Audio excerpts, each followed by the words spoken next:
Good morning, my brothers and sisters. Welcome to episode 157.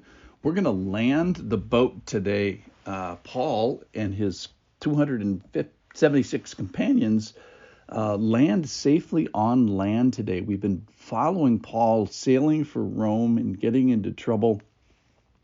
And yesterday we found that God was granting him all the lives of all who sail with him.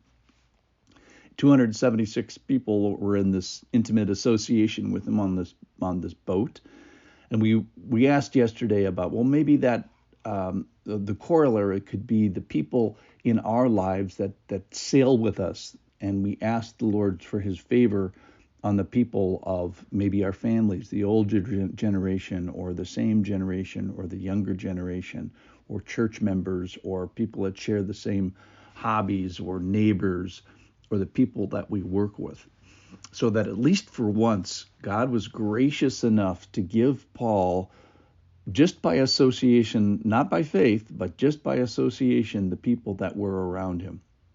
And then we looked at who were the people, and we remembered the pilot and the sailors wanted to murder their passengers, in the sense that they were going to try to escape on the lifeboat, if you will, and leave the non-sailor people to crash the ship and be wrecked.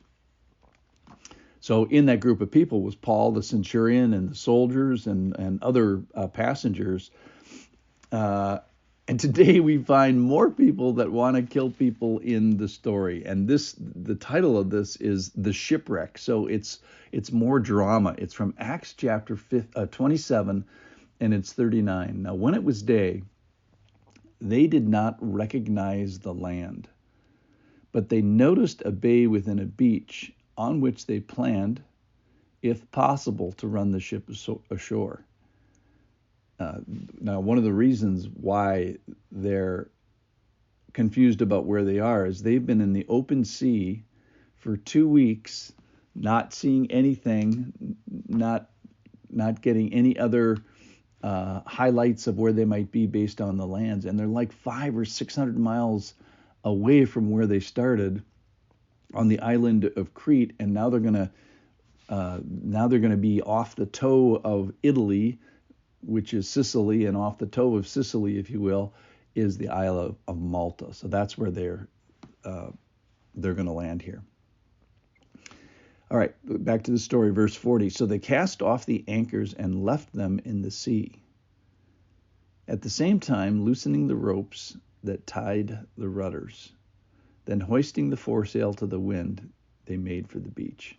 So this is one final permanent, they have no more anchors, so this is a permanent bet that they're going to try to make it this way. And the drama continues. But striking a reef, they ran the vessel aground. The bow stuck and remained immovable, and the stern was being broken up by the surf. And then here we go. The soldiers' plan was to kill the prisoners, lest any should swim away and escape. But the centurion, wishing to save Paul, kept them from carrying out their plan. He ordered those who could swim to jump overboard first and make for the land, and the rest on planks or on pieces of the ship. And so it was that all were brought safely to land. And then chapter 28, verse 1 has a beautiful line in it, which I have to finish with. And it says, after we were brought safely through, we learned that the island was called Malta. And I just had to finish with, after we were brought safely through. All right, so we have more drama in today's story. The problem with reefs, number one, is that they're underwater, and these guys have had enough to worry about over the water. The storm, the tempest, the ship falling apart because of the wind. Then they've even had the treachery of the potential abandonment of the ship by the crew. And now we find in verse 42 that the soldiers' plan is to kill the prisoners. Now, you have to understand the time about why this was a reasonable and a legal thing to do. That all the soldiers served at the risks of their own lives. That is, the failure of their job. If they had prisoners escape, that would be fatal for them. And it's not theoretically fatal. In Acts chapter 12, when Peter escapes from prison, the locks fall off, the doors open, that sort of thing, and he's just in the morning, everybody's there, the soldiers are there, the chains are still there. There's just no Peter. After Herod inquires about this process, he has the soldiers. I think there was a group of four of them in charge of Peter that evening. He has that group of soldiers executed. So this is not a theoretical thing. It's like, oh, it's best if we have the prisoners with us when we finish. No, it's absolutely critical.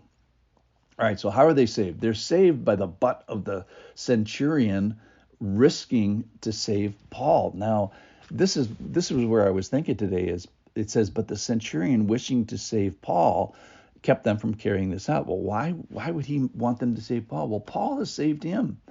And remember yesterday, God has granted to you all those who sail with you, and maybe the centurion soldier has been thinking about it. And maybe he's thinking, well, who is it that has brought him safely through, and the crew safely through, and Paul safely through? Is it Paul that has brought them through, or is it the God of Paul? And don't forget, they even had a visitation from an angel. I think just Paul saw the angel, but maybe he had heard about the visitation of the Lord, the personal visitation of the Lord. So today's soundbite, if you will, is this concept about being brought safely through. And I think the response is gratefulness. Think about the way the Lord has been bringing you safely through various things in life. And even when we get to the death process and maybe you've walked through some people with that, the sense is that he's got that as well. And the hope today is that the centurion wanted Paul alive because of gratefulness of his own life, that God brought him safely through all these challenges, and for us, the satisfaction, the security of knowing that God is going to bring us safely through this life, and then God is going to bring us safely through our death. Thanks for listening. I hope you enjoyed the landing of the ship finally. Thanks for listening. We'll see you tomorrow.